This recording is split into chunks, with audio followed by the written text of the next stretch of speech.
Bem, agora vamos falar sobre ele, o cara, Joaquim Manuel de Macedo, que foi jornalista, professor, romancista e outras inumeráveis profissões. Ele nasceu em Itaboraí, Rio de Janeiro, em 24 de julho de 1820 e faleceu também no Rio em 11 de abril de 1882. Em todas as carreiras que ele exerceu, ele foi top em todas. Mas a que ele mais brilhou, claro, foi na escrita, a partir de 1844, quando ele publicou o romance A Moreninha. Não é à toa que esse cara é considerado uma das maiores figuras presentes na escrita contemporânea. Onde se passa essa história? Essa história se passa quase que por completa na ilha de Tchan Tchan Tchan Tchan. Tá, mas como assim a ilha de Tchan Tchan Tchan Tchan? Não existe a ilha de Tchan Tchan Tchan Tchan. É a ilha de três pontinhos, certo? Porque o autor, ele não especifica. Mas devido a questões históricas, é comum que a gente pense que seria a ilha de Paquetá. Porque uma boa parte da sociedade daquela época costumava viajar para frequentar festas. Então consideramos que seja a ilha de Paquetá.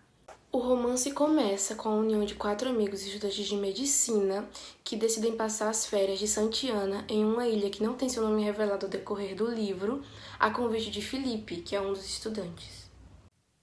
A maior parte da história se passa na ilha de Reticências, durante as festividades. Lá, os quatro estudantes se juntam a um grupo de um pouco mais de 20 pessoas. Augusto, Felipe, Leopoldo e Fabrício se divertem juntamente com a sociedade formada daquela ilha, dando uma maior atenção às três jovens mais bonitas, Carolina, Joana e Joaquina. O romance tem a preocupação de mostrar a mudança de perspectiva que esses amigos possuem sobre as mulheres e também sobre o amor. No começo, Augusto vê Carolina como impertinente. As molecagens dela fazem ele achá-la desagradável, tanto é que ele começa a ver suas feições e os jeitos dela desagradáveis. Porém, com o tempo, a vivacidade da menina faz com que ela conquiste o estudante e com o tempo, o modo com que ela responde às provocações dele faz com que ele a veja com melhores olhos. Enquanto a paixão de Augusto e Carolina surge, um outro casal começa a ter problemas. Fabrício tem um relacionamento com Joana, porém, as exigências da amada estavam lhe levando à beira da falência, tendo que comparecer em bailes, peças e enviar cartas em papéis caros. Então Fabrício bolou um plano para se livrar da amada e dos gastos que ela lhe causava. Mas, para não quebrar suas promessas de amor, ele pede ajuda para Augusto, para causar o rompimento. Augusto se nega a ajudar o colega, pois, por mais inconstante que seja, não concorda com o plano. Isso causa um atrito entre os amigos, que durante um jantar travam uma guerra entre si. Como estratégia para derrubar o inimigo, Fabrício revela toda a inconstância de Augusto nos amores. Essa revelação faz com que Augusto seja afastado da mesa pelas mulheres presentes, menos por Dona Carolina. Então ele vai se juntar à avó dela, a dona Ana, e eles começam a conversar. E ela, intrigada com o que ela escutou, né, do rapaz, pergunta o porquê dessa inconstância dele. E ele revela que quando ele era criança, ele encontrou uma menina na praia e os dois ficaram brincando até que eles se prometeram que quando chegassem a uma certa idade eles iriam se casar. Fizeram essa promessa um ao outro e depois nunca mais se viram. Então, ele era inconstante no amor porque ele guardava o verdadeiro amor apenas para uma, aquela menina que ele conheceu há muitos anos atrás. Tanto que ele precisou ir embora. Mas quando ele foi, ele ficou tão desestimulado, tão à toa, que ele passou aí a ilha todas as semanas, todos os domingos, para poder encontrá-lo.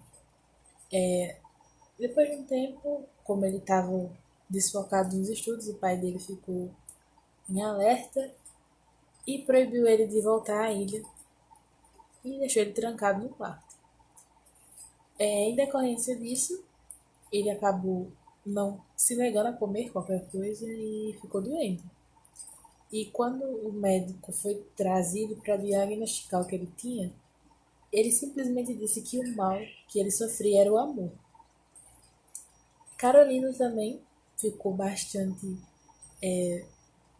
como é que eu vou dizer, amargurada, porque ele não foi visitar ela mais nos domingos e ela não sabia o porquê. Então ela também ficou bastante enciumada e pensava também que ele tinha perdido o interesse nela. Mas aí Carolina não sabia que Augusto se encontrava sob cuidados médicos, e tal era o seu estado. E aí, por isso que ela se sentiu chateada naquele momento em que ele não pôde vê-la. E aí, no domingo seguinte, ela vai novamente sobre o rochedo, na esperança de encontrar seu amado. E aí ele aparece, mas aparece acompanhado de seu pai, que o libertara do quarto trancado.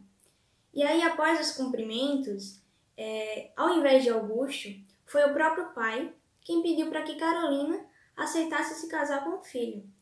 Mas aí Carolina pede um tempo para pensar e resolve ir até a gruta. E Augusto a segue. Aí Carolina revela ter escutado a história de Augusto e protesta contra o casamento, porque ela fala que uma vez que ele tinha prometido se casar com aquela garota que havia conhecido anos atrás. Então, se ele havia prometido, ele tinha que cumprir com aquela promessa. Mas aí, Augusto jura eterno amor a Carolina e diz que se ao menos soubesse quem era a menina, iria atrás dela e iria pedir perdão por não conseguir cumprir com a promessa. Porque o amor da vida dele era Carolina. É Carolina. E aí é nesse instante em que Carolina tira de seu vestido um camafeu. Um camafeu, no caso, é uma obra rica talhada em relevo. Porque esse camafeu foi o presente que Augusto ofereceu para aquela garota que havia conhecido há anos atrás, para sua antiga paixão. E aí que Augusto percebe, aí que Augusto descobre que a garota em que ele havia se apaixonado anos atrás, lá naquela praia, que ele havia conhecido, era a Carolina. Tá, mas aí você me diz, então quer dizer que ele não cumpriu, que ele traiu a jura de amor. Tá, mas ele traiu com ela mesma. É aquela profunda obra idealizada, em que ele até foi fiel, traindo ela com ela mesma. Então ali a gente tem o típico final feliz. E aí, ao se apaixonar pela garota nativa daquela ilha, Augusto acaba perdendo a aposta e por isso ele tem que escrever o livro. No caso, o livro é intitulado de A Moreninha e é onde Augusto conta a sua própria história de amor. Em uma obra como essa, não poderia passar batido. O romance de Macedo no forró será exibido.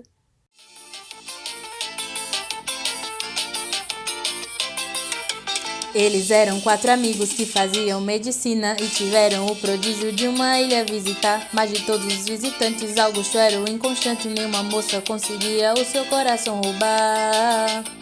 Olha essa situação, uma aposta eles fizeram em meio à discussão. O seu preço era então a escrita de um livro se rolasse uma paixão. Mas o que o rapaz não podia imaginar, que uma das moças o iria enfrentar, a irmã de Felipe, apostador da assassina, uma moreninha que chamava Carolina. Mas o que o rapaz não podia imaginar, que uma das moças o iria enfrentar, a irmã de Felipe, apostador da assassina, uma moreninha que chamava Carolina.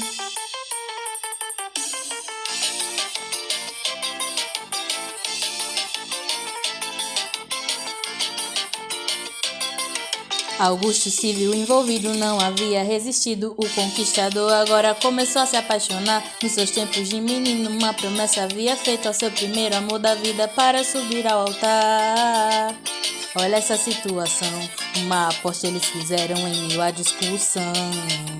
O seu preço era então o triunfo ou a derrota de seu coração.